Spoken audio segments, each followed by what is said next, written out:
So right now it's Dr. C, the dancehall surgeon, and I am joined with my very special guest, the one and only, the rebel herself, Yeza. Wagwan. Madea, what's up? What's good? Well, Thanks so much for having me. Big up UK Massive. If you don't know, Dr. C, big up yourself. See, big up yourself. It's not just the UK though. Let me tell you, because this is going, and for all those people watching on the YouTube and on the streaming thing, we're worldwide. So worldwide. They have been hearing your music. They've hear me beat your song them for the last couple of months. So that's why we want to get into this and see what's going on, where Yeza is coming from and all these things. So, So as long as we have a little bit of time, we're not rush, but we're not take all the either. So let's start from the beginning. Where does Yeza come from? Like the name, is that your name? It's not my birth name. Okay. Yeah. Is it a name which is... Yeah. The name, basically, I made it up. When I was in about high school. I decided that I wanted to call myself something else because the name that my mother gave me is Monique, and I just feel like I never really resonate with it. So I kind of go through like a personal development period in a high school where I just feel like I didn't want to reinvent myself. And so I called myself Yeza, which is a mixture of English and just some Swahili words that I was looking at.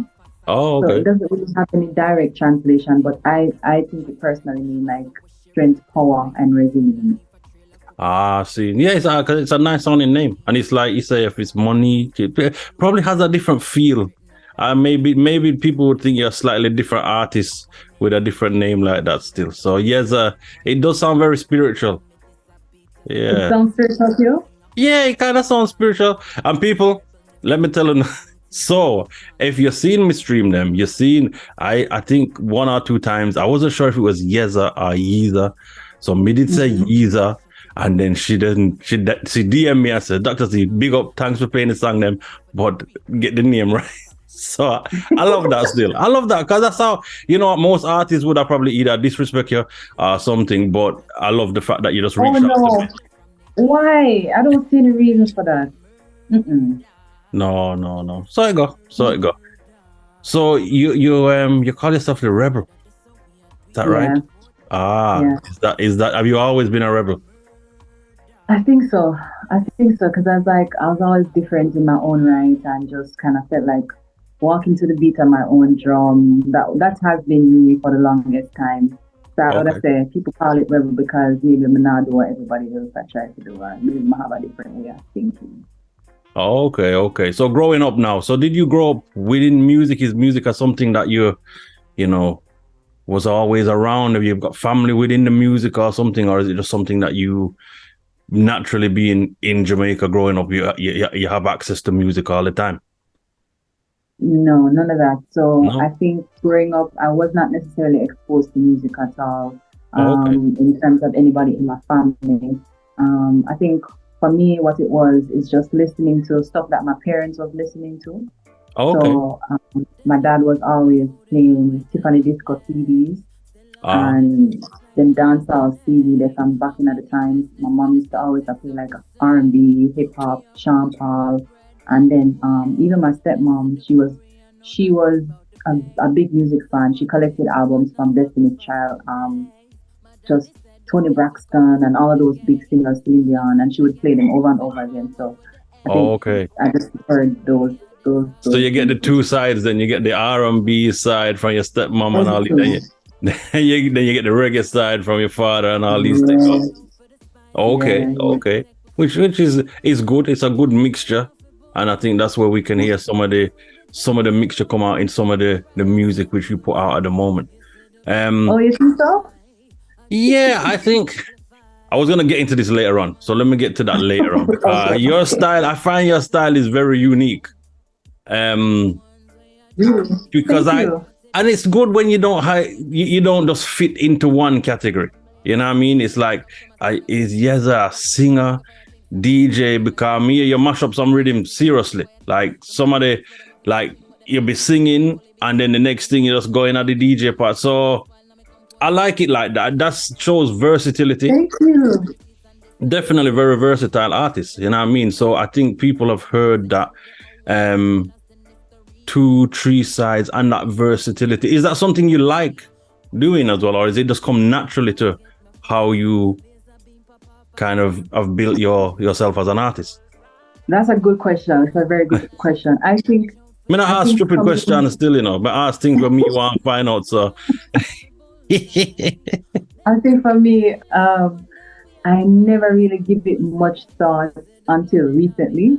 But when I'm looking at how I write, it come natural. Like I want to sing and I also want to DJ because I grew up listening to all of these things. So it's like it become a natural part of how I want to express myself.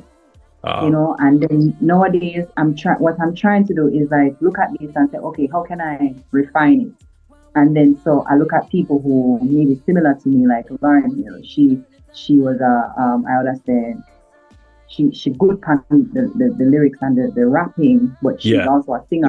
So I find that okay, now I reach a stage where I have to kind of learn how to fine tune this style. But I think initially it was something that just came natural. Okay. Which side or which was the first part of you to come out? So when you got into the musical journey, was you singing more or did you used to just DJ? Or like when you're listening to music, which did you find you like doing? All right. So to be honest, I'm more in my elements when I'm spitting lyrics. I'm more in my elements. Yeah, but at the same time, I never start like that. You know, I started singing. And so my parents always cussed me like, why you not singing? Because the first time my dad heard me, I was singing. The first time my mom heard me, I was singing. So it's weird because I started off singing and then later on when I started listening to some different type of music, and I said, no one, the DJ thing there. And then Who were the DJs who you remember from your earlier days? All right. So let me see. Even Sean Paul, I mean, like listening to Mr. Lex. Bounty Killer. Yeah.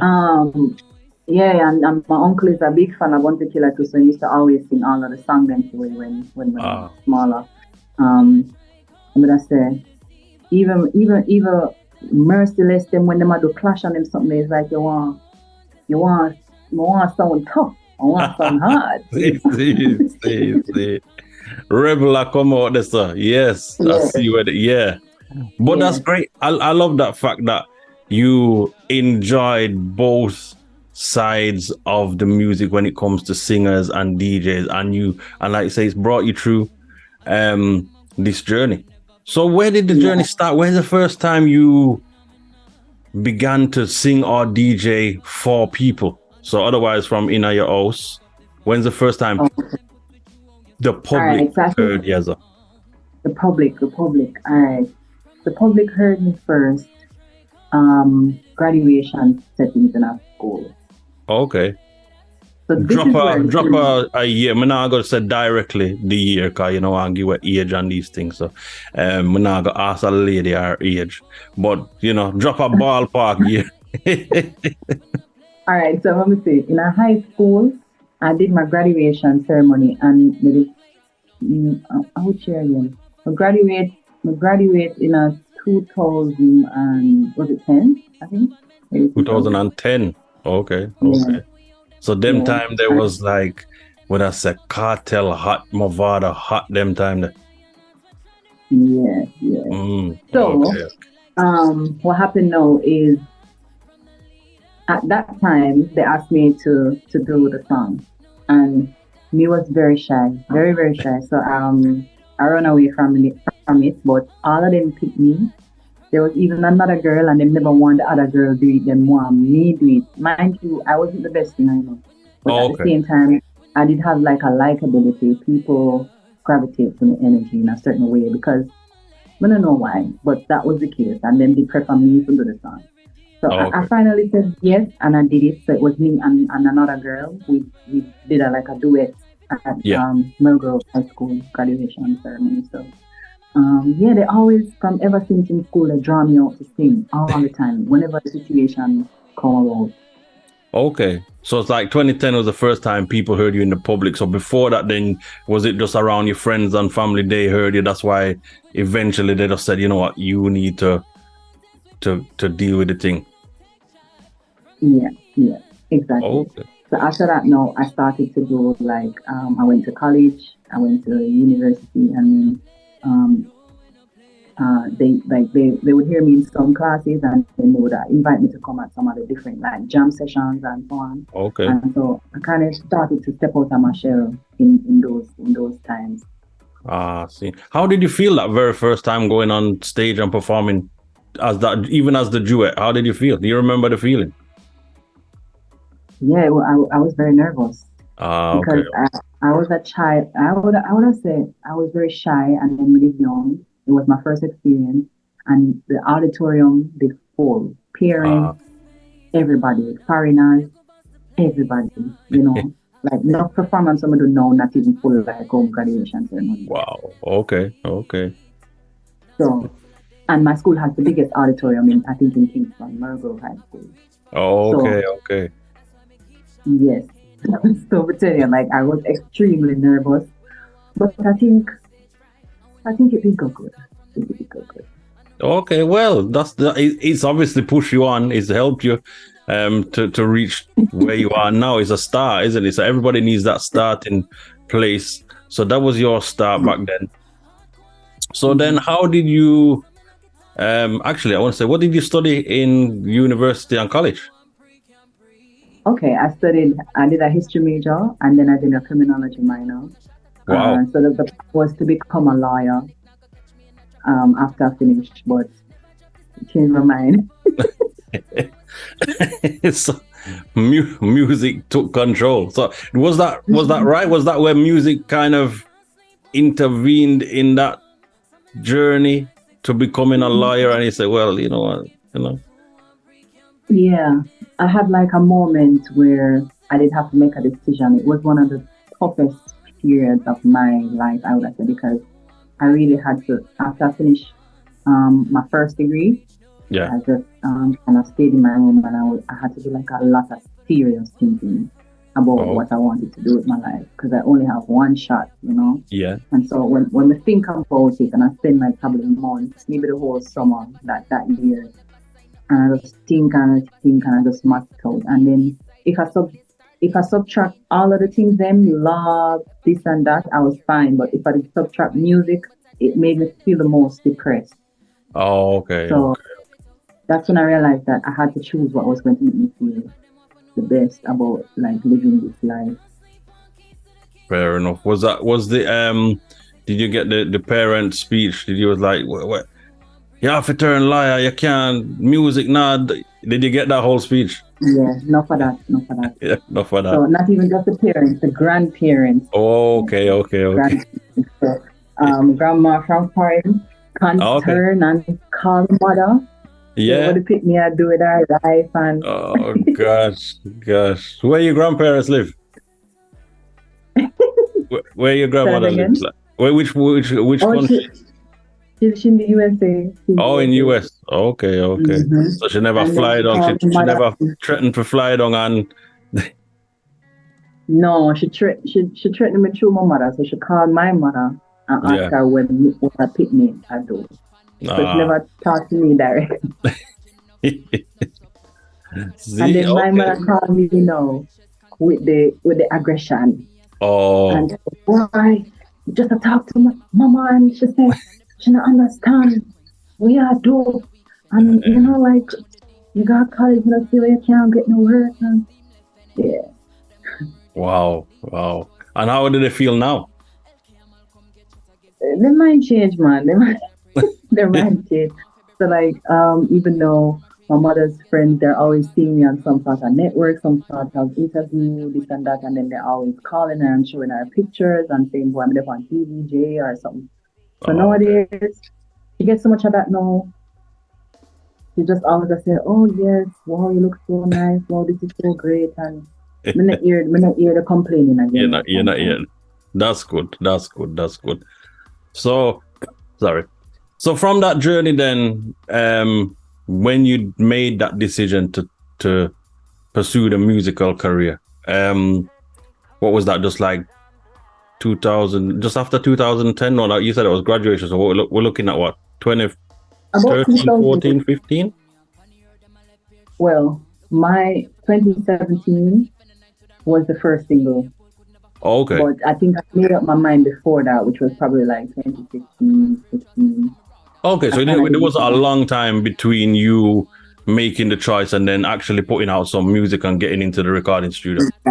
Exactly. So I had to like sit down and figure out the first step. So I was talking to my dad, but I don't really have any musical examples in my family, so I was really like not knowing what to do. So it took me a while before I could make the first step. Okay. Yeah. So how did the first step go? So we're going back to 2017 now. So that's like 6 years ago.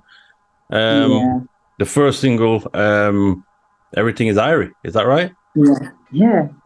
Everything is Irie on the big bad rhythm. Big bad rhythm, people. She not start simple, you know. She just draw for a big bad rhythm. Because we're built in fear. From Bolivia to above, you will live stay away. We don't have to worry about no airplane. See that? She said she don't have to worry about no airplane. No. The song them get played. Dr. Sia dropped the airways. Oh gosh, see the people little more from now. We thought when this interview done, we have got reason about some dub plate. So be careful, people. So okay. So with that first single, then where did that come from? Which studio? If I'm right, was it Bobby Digital producer? Really? Yeah, Bobby Digital. Yeah, Bobby Digital. That's not like That's not like you know, some people nowadays they start like a bedroom production, like a laptop and this straight to Bobby Digital. So how did the link up with Bobby Digital come around? So it was because of mutual relationship and connections. Basically, at the time, I was parring around some people, and they did have like a Ital restaurant, and one of the guys from that restaurant, I was like popping up and just doing random performances. He knows Caliban, and what happened first is I did do I will say, what do you call it, a demo. I did a demo. So basically, them said just find some rhythm and make up some tunes, right? So I would need something to go and roll. We need something to go and perform. So me like the hot milk rhythm. So me find it online, we just sing on it. But when we did ready for make it official, them say you can't mix the song if you not have the original rhythm and make the song, you know, an actual single, because you need clearance and so. I said, all right, what are you going to do about that? So somebody in the camp know the original owner for the rhythm, Bobby Digital Studio, Caliban. So we link them up. You understand? And after come, him say, yo, the song tough. He like the song. So so you played him you played him your version. Yes. And he heard it and he says, all right, then we can work with it. So he was willing to do the work with me. Okay. So did you know of Bobby Digital before any of this come around? Did you know producers and people in the business? Yeah? Yeah. Oh, must say R.I.P. Bobby Digital as well, you know? Yeah, man, I didn't know him, but it's like I didn't know the studio as well. Okay. But I never put the connection together, say, Hot Milk Rhythm did come out of the studio at the time. And when we realized, I was like, yo, it's big, you know? Yeah, because you're going to have big up the anoraks them watching, because when we say anoraks, you have some people who say, oh, well, Hot Milk Rhythm was, you know, the David Radigan style. Hot Milk Rhythm was Vice in 1963 and Rare. Yes, we know that, but Bobby Digital made the relic, which is the same cut that Yeza Vice done, which is the Shabarangs cut. The Shabarangs cut, no, So that's wrong. So when you have your juggling people, them selectors, them out there, so and you play the Shabarangs cut, then you draw for the Yezas. You see? Yeah, Shabarangs cut. Exactly. Yeah. So then 2017. So what's the follow-up from 2017? Because I think I first heard of your name around 2020. I think I was doing some work and promotion stuff for Samurai Eye. I think that was just before COVID. and I remember he dropped "Is It Because I'm Black," and then obviously I heard the remix, which you featured the remix to that. So what happened in this period between 2017 and 2020? All right, so I did put out some more singles. After that, I did drop a next song from Bobby Digital Studio. Okay. This one was from the Stagalag. Ah, okay. Yeah. I'll be a big rhythm you draw for. I'll be a big rhythm you draw for. Jeez. Yeah. People, that's how you know artists, you know. Artists not afraid of rhythm, you know. Cause you have some artists who them I feel like you have to tailor the rhythm to fit them. You see, when you're drawing foundation rhythm like them, jeez. Yeah. No man, I'm not afraid of rhythm, man. I'm not afraid of rhythm. So we did do that now. We're not gonna argue with me, darling. That's a sweet song, you know. And in between that, I did do a juggling rhythm. It was called the Lioness Order Oneness from Oneness Records. Okay. Kelly was on it. Queen Omega, just pure females. So that was really good. I love that. I'm gonna do a song named Rebel Empress. So I come the people in start calling me like the Rebel Empress now. Because right. I was gonna say where the Rebel Empress come from them times there, yeah? Yeah. So that was it. And then we perform it a lot. Like one of the things then with me at the time, I was doing like performances like crazy.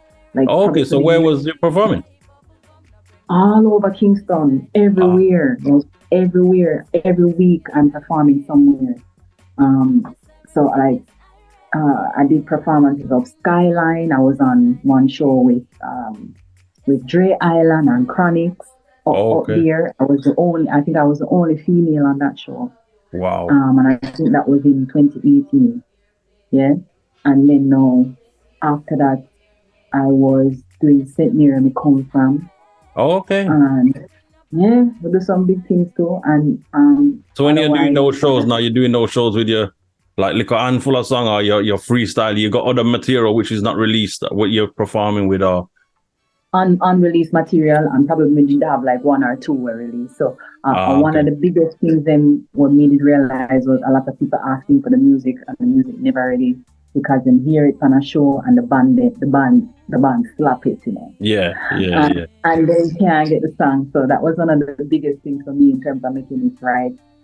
Yeah. Okay. So them time the shine is gone. Shine is gone now, because you're there on big show now and I perform everywhere. Yeah, man. It start to become second nature and I start love it, you know. So even though performing is one of the things that I really love about music. Flashing back to my performances in the UK at Crystal Palace in 2018 as well, because I did do a little promotional tour over there. Okay. So I missed that one there. I missed that one there. Who did you tour with? Sorry? Who did you tour with 2018? Yeah, so it was basically a solo thing. But it was with a consultant in network. She's a part of my team as well, Antoinette. Okay. And she basically kind of just set up like an itinerary, and we did like a 2 to 3 weeks promotional thing where I kind of met with Mixmaster J. Oh, okay. That was the first time I met him. We also went to the one Shabba show. No, it was Shabba? No, it was. Was it? Was it? But yeah, we went to like a big show in a something there. Was it an outdoor show or indoor show? It was an indoor club show. Indoor club show. And we went to Bosdale, where we did with a show with Ibamar. Okay. And yeah, it was great. We performed at Crystal Palace as well as the Jamaica Back to School function. Okay. Yeah, at the Sound Clash setup. And so yeah, we do a little thing. See, so you're used to UK then. I can't believe I miss it still. I don't know how I missed that one day. Although I'm not in London, so it was probably, if it was just a London thing. I'm in Manchester, so it's like 200 miles away. Manchester. Okay. Yeah, so more time artists fly in and out of London, and that's how the thing goes still. Yeah. But no, how did that feel to just be like touring was that the very first time you toured? Yeah, it was my first time, and so it felt really, really, it felt really surreal. Like I started to pinch myself, like, yo, this really happened, like first time traveling in a long time, and it's because of music. Yeah. So I was like, whoa, this is amazing. I was just ready to take on the road, and trust me, wherever them say we need to go, I will see. That's how it is, isn't it? There's a lot of people out there who think artist life is easy. But artist life is not easy. The late nights, early morning, different hotel, and sleep and food and this and that. So, how did you feel after that taste of it? But when you get that taste of it, but then I see you on the stage and you are performing and doing what you love to the people. Does that make it all just go away? That whole behind the scenes side, is that something that you don't really even business with because you're doing what you love now? Yeah, so it's like, honestly, when you put everything together, it's like, yeah, this is what I want to do. Like when you look at the negative parts, then maybe you're tired and so on and so forth. You still get long periods where maybe you're inactive for a little while, and so it's like a cycle in the music. So they like the lifestyle and just performing on stage, and also just listening to some of the people and seeing some of the ways I impact them is always make it worth it for me personally. Some of the messages, like, they inspire me to even start something, or to even stand firm in my feminine energy, but still remain a rebel. Then things that, like, I receive so many messages from people all over the world, places I've never been to. So it's like, it's definitely worth it. I'm just really, really honored to be touching lives near and far.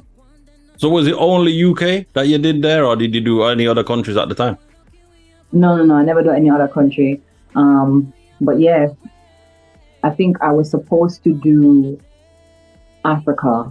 Okay. But the COVID-19 hit, and then this really right now is me recovering from that COVID-19 hit. Yeah, I was gonna say, if we go back to when you dropped the remix to "Is It Because I'm Black," that was like just at the start of COVID then.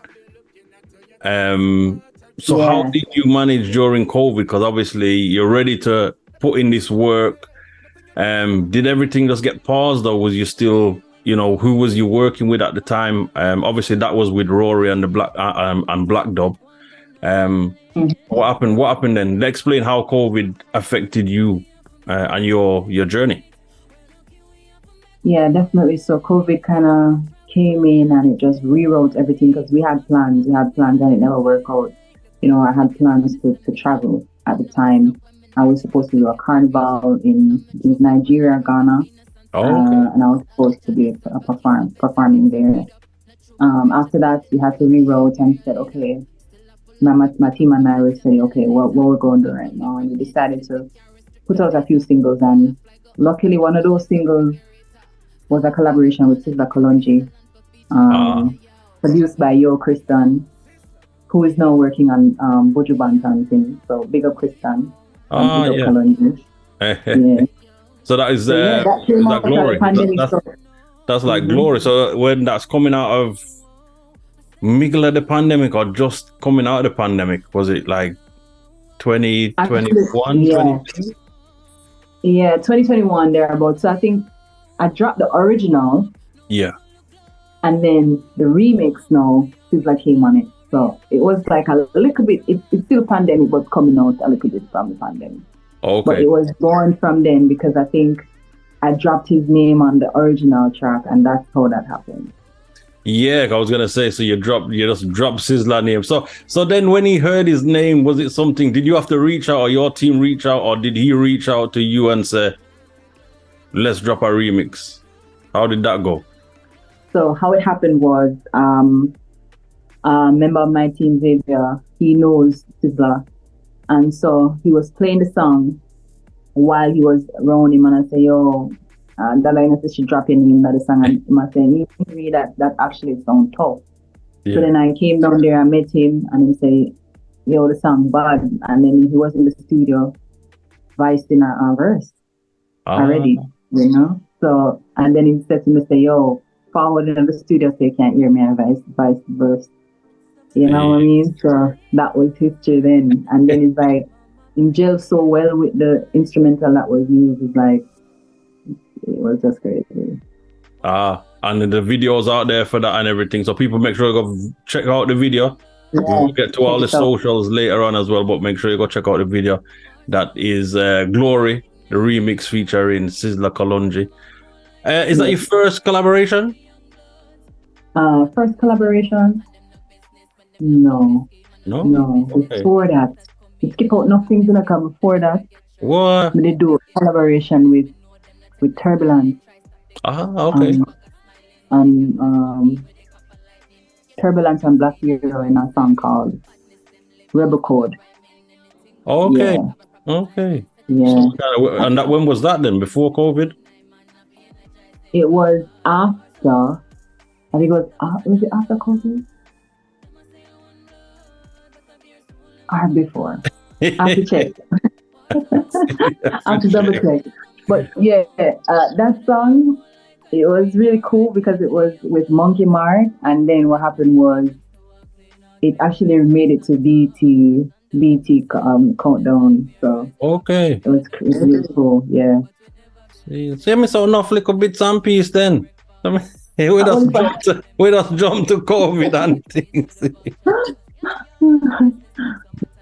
See, okay. So post COVID, then we have the remix with Sizzla. You have a couple of other little bits and pieces. So all those times from the whole career started, then you're working with different producers and stuff.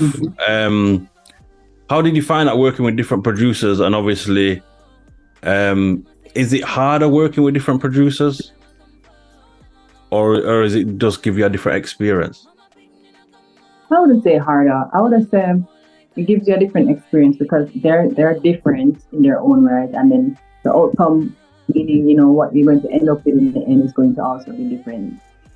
Because it's like a synergy between yourself and the producer.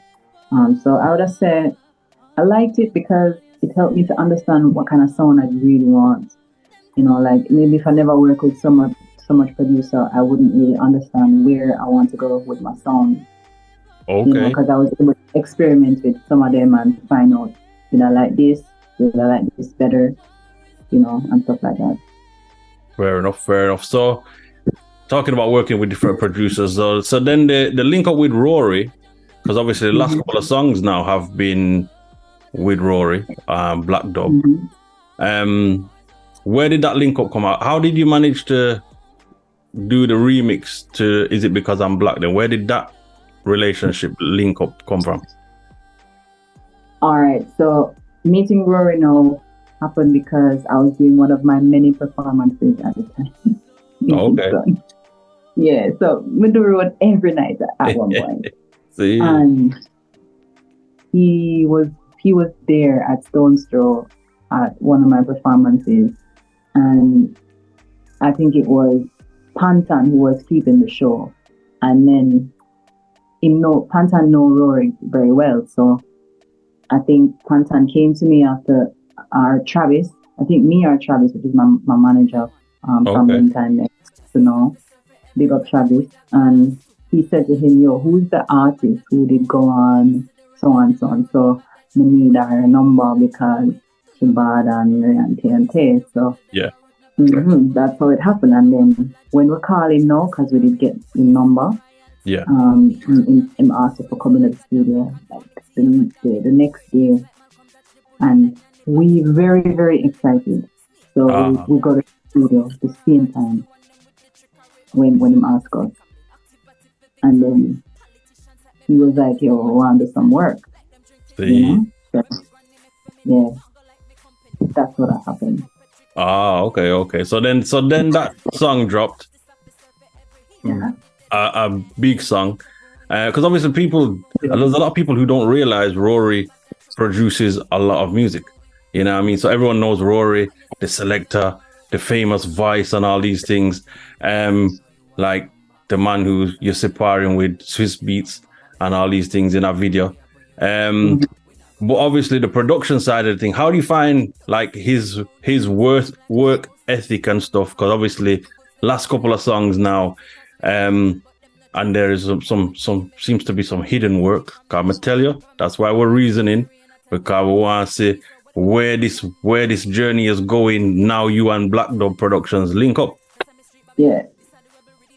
So all right. So, yeah. I think working with Rory is really, really cool. And basically the process of making It Because I'm Black was really just like, it was Black History Month coming up, and he was like, why we not make a remix to this? You just tell me what you want to say from the rhythm. Okay. And I did really glad, because we love Wally Patton to say. So that's why I get that. Sometimes when I have a lot of things to say, I prefer to DJ, because I feel like me get my point across, more efficiently. No, it's true. Yeah, you can. It's a different delivery, especially when you have a lot of things to say like that. The delivery is different. Yeah, I just put the rhythm and I just like tap out everything I really want to say about that, because as I said before, I studied history in college. And a lot of things to say about racial relations and all of them something there. So that was right up my alley. It's part of the reason why I did work with Rory, because Rory produces music in a them kind of feeling, and me love them something there. And then not only that, but just the instrumentation. And as you did ask about his work ethic, and I'm getting into that now, like he's very meticulous when it comes to producing rhythms and making sure that it has that sound and feel of quality, and you go over voicing me over and over and over until we get to a point where we're both comfortable, So Rory is very meticulous in the studio in knowing what to hear. And one thing I like about working with Rory is me and him have an understanding. It's not about what him wants or what me want. We both have like a mutual place where we both come to whenever we're creating. So I love that. Mad. So then we had, say, in the last year or so, I think, last year, maybe last 18 months. So we had Tech Chat. So Tech Chat is probably the song where I, in recent times, has made my ears say, wait there. The lady dep on her. It's like that song, they just find a lane now. After Is It Because I'm Black? This is a different kind of vibes. It's similar. It's hard to explain, and it kind of sounds stupid on me. I try to explain, but this is like. You don't sound stupid. Yeah, this lane with Tech Chat it's got everything. So tell me how that song come around. Why that song is like I don't even know if to explain it, because that song that to me is like I never even really think about it too long. I never even write it that much. Oh, okay. It kind of just planted in my mind. And basically what it was, I was listening to some rhythms online. Yeah. And one of the rhythms that I'm listening to just starts singing the song, literally. Oh, okay. Because it just gives me that vibe there. And then I say, whoa. So I'm going to record the memo. Yeah. I'm going to say to myself, yo, I forget that rhythm there. You know what I mean? And then... Whose rhythm is it? It's a brethren from Spain called Stinky Beat. Oh, okay. At the time, I never know who owned it, but I did do my research and I make sure I buy the rhythm. The rights to the rhythm. You understand? So we talked to him and everything, had a conversation, and he said, yeah, man, this can go on. And, we signed up the legal papers and all of that. And he said, yeah, man, because we just have to make that song there. It was just something on my heart, and I don't know why, but sometimes that happens to artists or creatives. You just feel something you have to express. That was one of them songs that we picture. Mad. And I've been playing that song probably for the last 9 months. Well, yeah, most of this year. And what surprises me is, so I do a lot of live streams as well. Like I stream on Twitch and stuff. And a lot of the people who I've been previewing the stuff to are North America, Canada and America and stuff like that. And a lot of the DJs and selectors them had never really heard of you. And they were like asking me, who's this artist? And I'm like, I think that's something I blame a lot of DJs now, that they're just in the comfort zone of, they just pick the top 10 artists. They don't go and pick out other songs and stuff like that. Is that something you find is kind of normal when it comes to saying being discovered or getting other people to hear your music? In terms of other people don't want to play you, right? Not necessarily don't want to play you, but like if your name isn't calling, like then they're not used to. So they want to play the top 10 artists, they want to play the top 10 songs, and they're not really out of the comfort zone and say, let me go find, that song you're bad, let me play it, whether it's on a stream or on a radio station or in a dance or whatever. They just want to be in that comfort zone. So do you find that is it something you've come across where it's like, well, my song them now getting a play, or do you find your songs are getting played? Yeah, I think I find that to be honest, that my songs are getting played. Like people tell me all the time, they heard me at my auntie just the other day we went to do some stuff together, and while she was on her way to my house, my song was playing on the radio. And I get these messages all the time. Like people send me videos all the time with people playing my songs. So I think it's just the people them who are rep for me, them are do it hard, you know what I mean? So I can't say no. Like Mix Master J, if I tune in on his live every now and again, my song will be playing. You know what I mean? Also Ras Kwame from the UK. He featured me on the Big Canvas playlist. Yes. You know what I mean? And he's playing my song almost all the time. He send me videos. Some of them I don't even post. So it's like weekly or even every 2 weeks or something. Shawnee B as well. So I think, honestly, I can't say that. I just feel like maybe a lot of people still don't know who I am. So the journey continues in terms of spreading the message. But the people them who are playing me, them are rap hard. Yeah, man. Like myself, people. As well as that. When I see it, when I can vouch for it, when dropping the comments, when this go up on YouTube and everything, because I've been saying, may I say Yeza, I was saying Yeza, to be honest. I get it wrong. And everybody was like, who the artist is? Who that? So I have told them, we have a thing which I do on the stream, which is keep it undeleted. And when I drop your song, I drop this Tech Chat, I dropped Star of the East, Bullseye, those songs we dropped recently.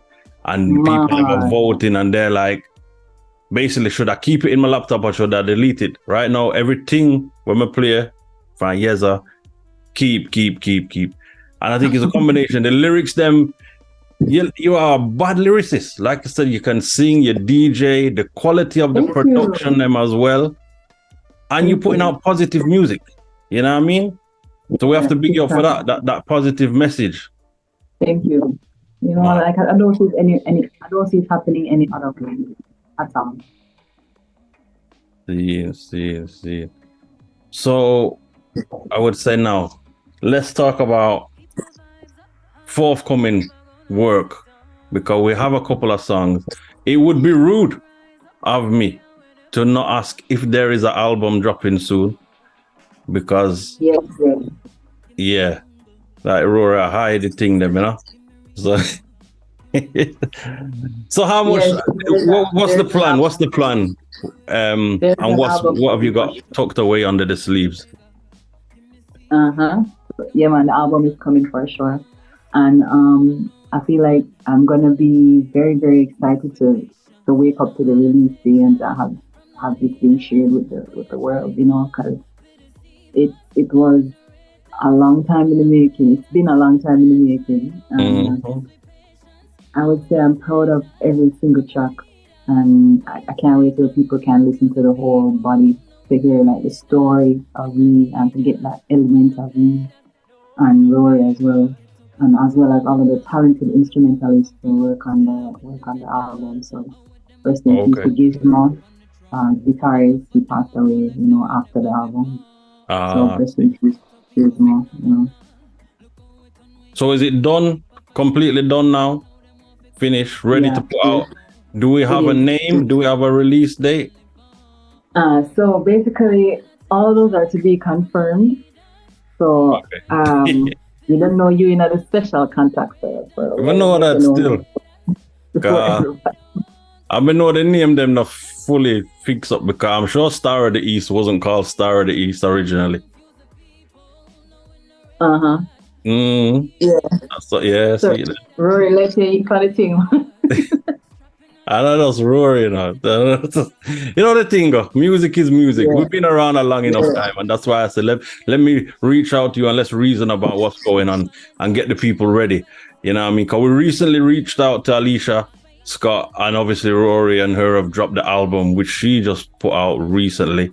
And if it's anything, the quality of that, and so we can imagine based on the couple of songs that you put out with Black Dog Production, we're looking at a serious piece of work, not just one of these albums where you listen one time and move on to the next album. Also, what I love about the album is when I listen to it, me personally, and this might subjective because obviously I'm me upon the album, but you can take it with a grain of salt if you want. When I personally listen to the album, I feel like I'm going on one different time zone, separate and apart from where me I exist right now, and it just feel like it feels different. It feel like they are somewhere else, and me I just listening to some other message from a different time, in a way. See, do you think that's from what is that from the rhythms that you've used, or is that just the flow or the whole concept of everything? It's the concept of everything. It's just about, it's not even the rhythm, them, it's not anything sound all in or anything like that. It's just a feeling. It's like a feeling of something where I bring out what we never did hear before. Me bring it out. It's like almost like a brand new baby or a child. It's like, it's into the world. And before that, it never really know nothing about existence until it comes out. So it's like, it feel like a brand new experience almost. Wow. Okay. So have you performed any of the songs anywhere, or like sneak preview that you're still performing in the streets regularly, or how is that going? No, not really. So basically I've done, the last major performance I've done was last month or something like that. I did the Moortown Festival, and that was for the Maroons in Moortown. Basically, and then before that I did the Rebel Salute. So I think now we're kind of more selective in terms of the performances. Yeah. Because we really want to push the live music, So I think that's the reason. It's not that the requests aren't coming in, but we want to really push out the live music. And okay. If you're willing to sustain that, we can talk. And so far, I've done like probably 3 or 4 major performances for the year. I had one to do last week, but because of the hurricane warning thing that happened in Florida, and then we were supposed to get some rain, that was canceled. But yeah, just looking forward to doing some more big things, Okay. That's good. That's good to hear, because I think nowadays, obviously, when you drop an album and the album's fully ready and it gets out there, something like a tour with yourself and a band and maybe Rory do some warm-up DJ and thing. That would be a nice show for people to see. So exactly. Is that something that you're looking to put together to, see us back in the UK again and all the other countries? For sure. As soon as the album's out, for sure. So we want to make sure that the album drops. Maybe we'll drop 1 or 2 more singles and then get ready to put the album out. So that's really what's on the plate for me right now, and I'm very ecstatic, Mad. And obviously there's a lot of comparison with a lot of the other females out there as well, like Leela, obviously Coffee, like Naomi Cowan and stuff. But to me, everyone does their own thing, you know what I mean? And it's wrong for people to say compare this one with all doing good music. So at the end of the day, keep doing the good music, because that's what we want to hear. From it good, we're not business who sing it. If you sing it, then and it good, we want to keep it. That's what we say. You know what I mean? Yeah. Like I never really get phased by that. I don't even think about that, because to be honest, everybody, as I say, in their own right. And my blueprint, my DNA, my sequence of just my own, every cell in my body just left on a different vibration than the next person. That's what makes it individual. So I never really feel to even think about that, to be honest. Mad. How do you I always like to ask this as well. How do you go about writing? Because some people write when they're on the road, some people just take with themselves, they go up in the hills or whatever. How do you, get your lyrics them together, and what's your process? And also, what are you currently listening to? I always love to find out what people are listening to, All right. So let me go find your first question. So, like my writing process. My writing process is variation. Only for different variation in my writing process. But I think what I can say is I'll always most of the times I'll find a melody before anything else. Maybe I find the melody without listening to a rhythm. Maybe I find the melody while listening to a rhythm. Sometimes it's a topic. Yeah. And I'll put down this topic where inspire me. Maybe I hear in a conversation. A topic very, very like striking, catches my attention. I'll make a note of that topic. And maybe the next time I hear a rhythm, I'll make this topic if it feel like it's a good fit. So it's different things, and I don't really put myself in a box because I think inspiration can come at any angle, at any time, in any situation.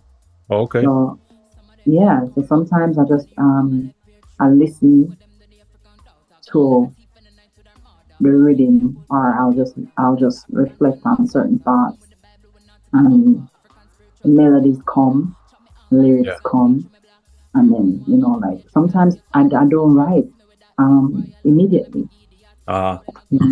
Sometimes it's long before I write. Even tech chat, as I was saying, I know the hook for tech chat just by humming it over and over again.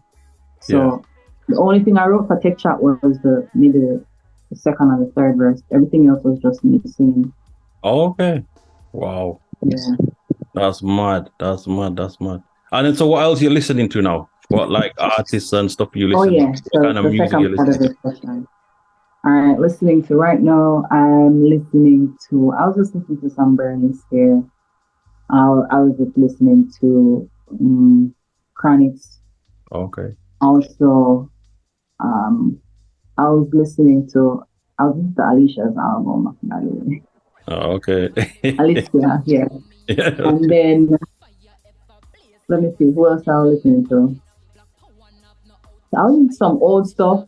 Some heat wave. Oh, okay. Yeah. So a mixed bag then. Definitely a mixed bag of stuff. Yeah. Some mixed vibes. So like some contemporary, some old. Also Midnight album the other day dropped. I was listening to that. Oh, okay. Yeah. Akabeka. Some vibrations from him. Yeah. Pretty much, Okay. Oh, Janine as well. Janine, okay. Back the new album. Yes.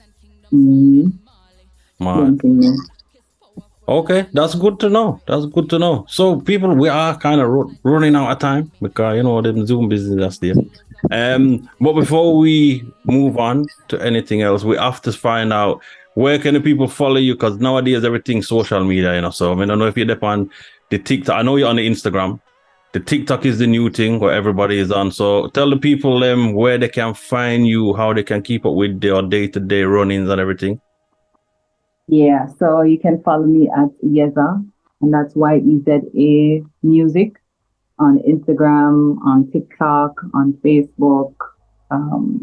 Anywhere. So you just type Yeza, Yeza Music, and then I'll come up. Definitely hit me up on any of these platforms, and you want bookings, anything. Yeah, see the booking sound, man. If you don't want you to play them, make sure link Yeza directly, and then can work out something. You're not gonna get my price, but get a decent price. So anyway, it's been great reasoning, but we're not finished.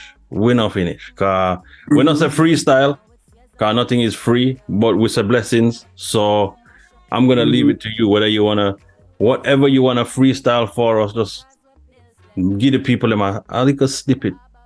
Make them know what I go on. All right. So basically I'm gonna give another one, yeah, because it's a mashup. The streaming land. Star of the East, like people am around with it. So I'm doing the piece right now. For real. Ooh, that's a kick up on your speaker. The rebel from the East, just a pop up on your feet and a murder. It's a murder. East side, this so we are pre-rock, Fort Full Beer, and big up Dr. C, cause a murder. It's a murder. I miss the yes and because it's a drama. Beat them up, talk, coming in like a black mamba. With the tanker, chop it like a Willy Wonka. Good, it's like Santa. You know, still love the 60 now. So give me some while you acting like you never want. Residual, no, they must before you start to talk. Oh, the same market is stepping, cause they put you down. No minimal when we rally up the fire squad. Bring the alarm, chop it, mouth, you're full of fraud. So give me pass, me le boot, kick up every cross. It's in my pocket, it's in me, never put no plastic in me. Whoa, you see that? See that? People don't see. Oh, when she start DJ, she in the screen, she in the screen. A pint dog. That's the rude girl part. That's a rude girl part. Oh gosh, Yeza, bless up. Thanks for joining me. We look out to hearing all the future material. We will still continue to play everything right here. You know what I mean? Much Manners of respect every time, yeah? Much love and much respect, Dr. C. I don't know. Call me anytime. Much love to all of the listeners. Them, good up yourself. All love. Bless. Bless up. Don't forget to follow Dr. C on Instagram, Twitter, Mixcloud, and Twitch at doc_TOR_CEE. That's DOC_TOR_CEE.